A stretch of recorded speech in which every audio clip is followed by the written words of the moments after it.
Hello student, आप कैसे हैं। आज आप लोग को हम बताने जा रहे हैं एनसीईआरटी का क्वेश्चन है। एक्सरसाइज है 3.3 मैट्रिसेस का, है ना। क्वेश्चन नंबर है 11। ये ऑब्जेक्टिव है, बहुत ही इंपॉर्टेंट है। इसमें बहुत लोग को दिक्कत हुआ है, स्टूडेंट को, है ना। तो देखिए इसको हम किस तरह से समझाते हैं और इसको हम किस तरह से सॉल्व करने जा रहे हैं, ठीक है। तो सबसे पहले क्वेश्चन क्या कह रहा है कि if A B are symmetric matrix of same order, ठीक है। साइमेट्रिक मैट्रिसेज है same order, then A B minus B A is क्या होगा, स्क्यू साइमेट्रिक होगा कि साइमेट्रिक होगा कि जीरो मैट्रिक्स होगा कि आइडेंटिटी होगा। पहले ये चेक करना है। तो पहले हम जानते हैं कि साइमेट्री का क्या कंडीशन होता है ना, स्क्यू साइमेट्री का क्या कंडीशन होता है, सब पता है हमको।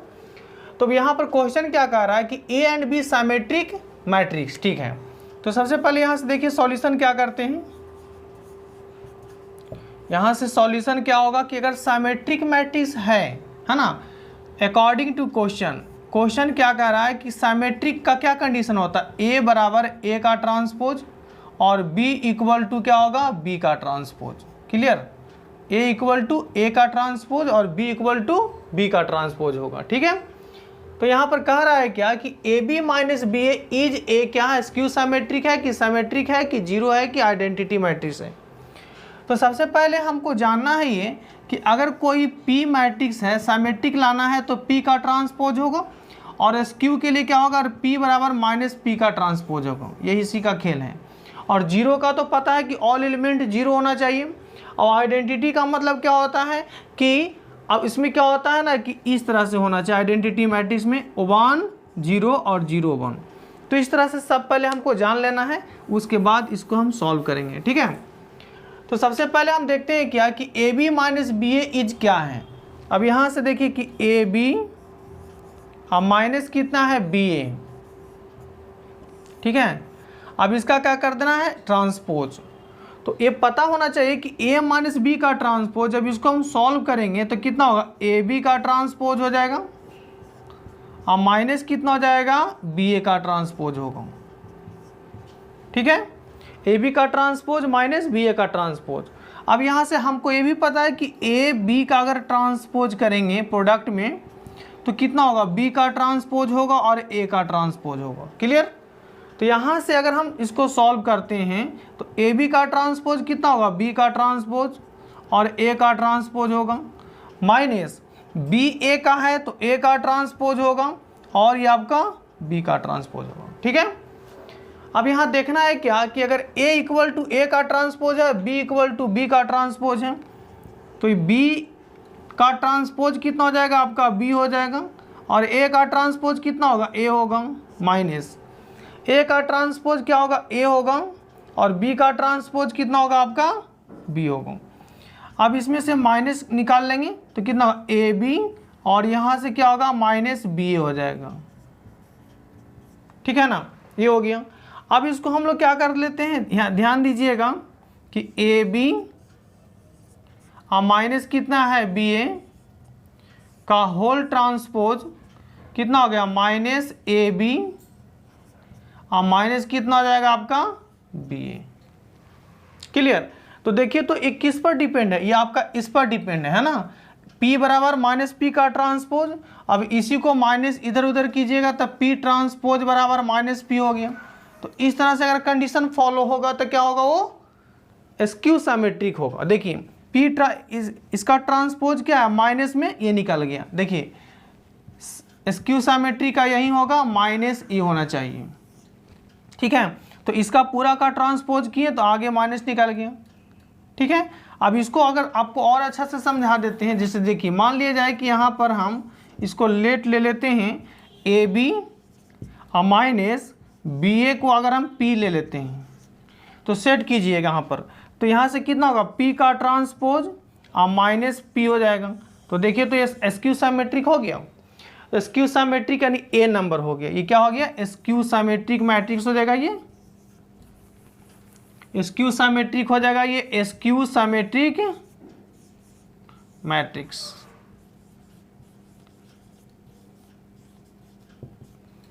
Skew symmetric matrix option number A है।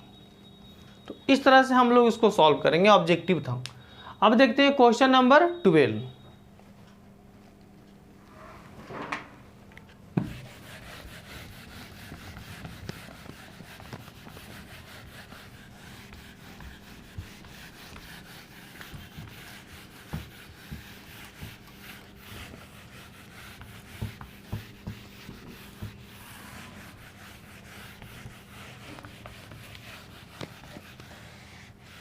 क्वेश्चन नंबर 12 क्या कह रहा है, सो देखिए।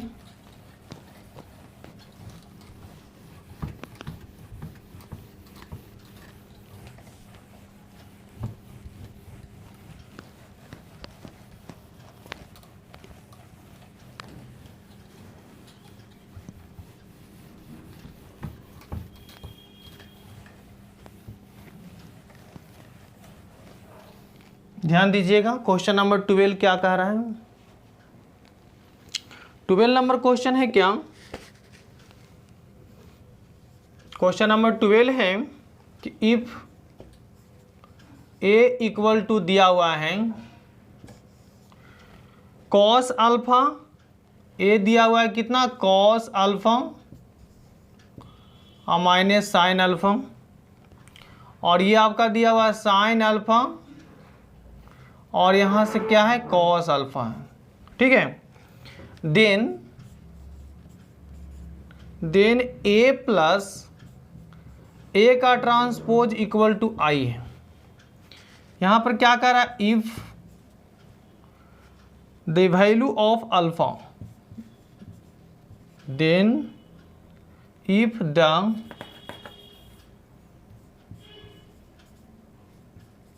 वैल्यू ऑफ अल्फा, इसमें अल्फा का वैल्यू क्या होगा, है ना। तो ए नंबर क्या है, π/6 है, और यहाँ से बी क्या है, π/3 है, और सी क्या है, पाई है, और डी क्या है आपका 3π/2 है ना। तो यहाँ पर करेंगे कैसे, देखिए सबसे पहले यहाँ पर क्वेश्चन क्या कह रहा है कि a प्लस ए का ट्रांसपोज, है ना।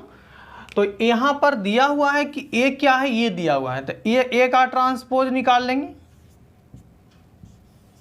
फर्स्ट रो को फर्स्ट कॉलम में, है ना। ये आपका कितना होगा, कॉस अल्फा और minus sine alpha, first row को फर्स्ट कॉलम में, सेकेंड रो को सेकेंड कॉलम में ले आएंगे, ये आपका हो जाएगा साइन अल्फा और ये हो जाएगा आपका कॉस अल्फा। अब यहाँ कह रहा है ए प्लस ए का ट्रांसपोज इक्वल टू आई है ना। तो ए यहाँ पर क्या दिया हुआ है, ये है आपका कॉस अल्फा, और यहाँ से दिया हुआ माइनस साइन अल्फा, और ये दिया हुआ है साइन अल्फा, और ये कॉस अल्फा।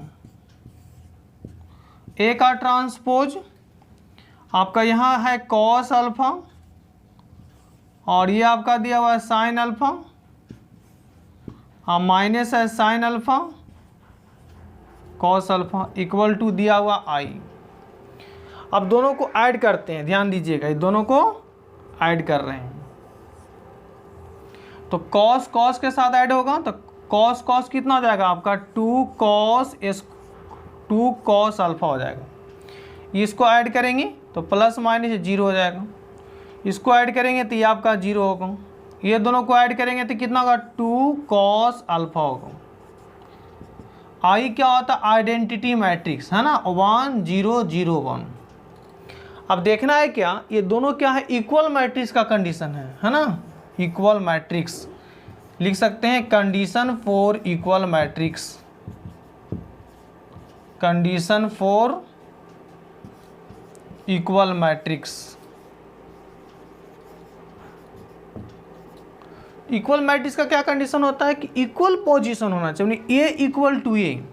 तो यहाँ से कितना होगा 2 कॉस अल्फा इक्वल टू 1, तो यहाँ से क्या हो जाएगा कॉस अल्फा इक्वल टू 1/2। अब यहाँ से क्या हो जाएगा कॉस अल्फा इक्वल टू, ये किसका कितना डिग्री का वैल्यू है, 60 डिग्री का वैल्यू है। तो अल्फा कितना है आपका π/3, कौन सा क्वेश्चन है, देखिए आपका बी नंबर आ रहा है, बी इसका ऑप्शन है ना। तो इसी तरह से आप इसको सॉल्व कीजिएगा, है ना। वीडियो अगर आपको अच्छे लगे तो इसको सब्सक्राइब कीजिए, लाइक कीजिए एंड शेयर भी कीजिए। जय हिंद, जय भारत।